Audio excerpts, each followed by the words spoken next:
देश में इन दिनों हिजाब पर हंगामा है। एक पक्ष चाहता है कि हिजाब पर बैन रहे, दूसरा पक्ष चाहता है कि हिजाब कायम रहे। बयानों से इतर लड़ाई देश की सबसे बड़ी अदालत में पहुंची, मगर अदालत भी फिलहाल हिजाब को लेकर दो खेमे में बटी हुई है।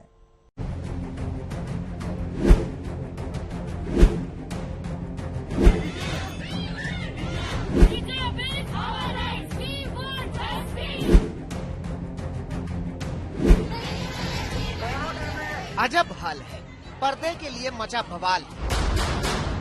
कुछ के अक्ल पर पर्दा पड़ा हुआ है, कुछ शक्ल पर पर्दे के हिमायती हैं। और उसका परिणाम ये है कि हिजाब का हंगामा देश की सबसे बड़ी अदालत में विचाराधीन है। अदालत भी गजब कंफ्यूजन में है।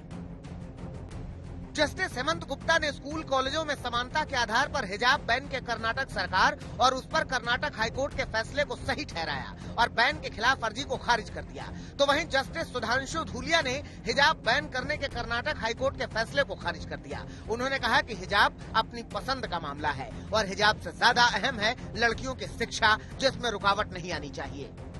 पहला कि कर्नाटक सरकार सेक्शन 131 के तरह यह रेगुलेट या डेलीगेट करके हिजाब पर बैन का ऑर्डर पारित कर सकती थी, नहीं कर सकती थी। ये हिजाब एसेंशियल प्रैक्टिस का पार्ट है, नहीं है। और जो आर्टिकल 25, 19, 14 सबका हवाला देते उन्होंने 11 क्वेश्चन फॉर्मुलेट किए हैं और उन सारे क्वेश्चंस का जो आंसर उन्होंने दिया है यह कहते हुए कि इस आधार पर एसएलपी स्वीकार योग्य नहीं है और उन्होंने खारिज किया है। ऑनरेबल जस्टिस गुलिया ने डिफरेंट व्यू लिया है इसके अंदर, इस मैटर के अंदर, और उन्होंने इस मैटर के अंदर उसको अपील्स को अलाउ करा है और उन्होंने 3 चॉइसेस के ऊपर, 3 पॉइंट्स के ऊपर इसको मेन एम्फेसिस दिया है। उन्होंने एक तो बिजॉय मैनुअल का जो जजमेंट है सुप्रीम कोर्ट का उस पर रेफर करा है और उसके बाद उन्होंने ये जो चॉइस है, जो अपना सिर के ऊपर किसी को हिजाब रखना है या किसी को कवर करना है, ये लेडी का अपना चॉइस है, तो इस पॉइंट के ऊपर भी उन्होंने एम्फेसिस दिया है।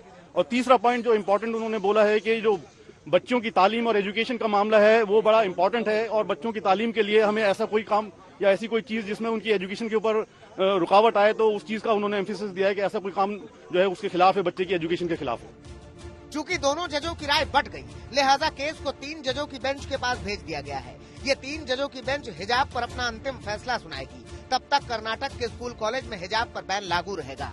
Hijab will continue. As you know that Karnataka Education Act and rule does not permit any religious items inside the class.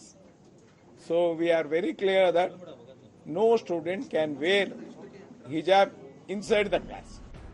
इस विवाद की शुरुआत पिछले 31 दिसंबर 2021 को हुई, जब उडुपी के सरकारी पीयू कॉलेज में हिजाब पहनकर आई 6 छात्राओं को क्लास में आने से रोक दिया गया। इसके बाद कॉलेज के बाहर प्रदर्शन शुरू हो गया और मामला सुर्खियों में आया।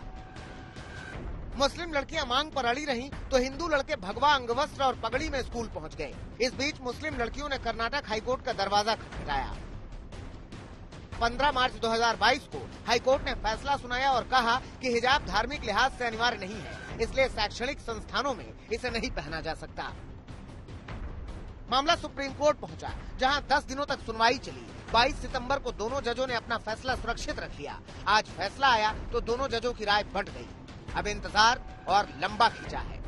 3 जजों की बेंच मामले में अंतिम फैसला सुनाएगी। अनीशा माथुर के साथ संजय शर्मा, दिल्ली आज तक।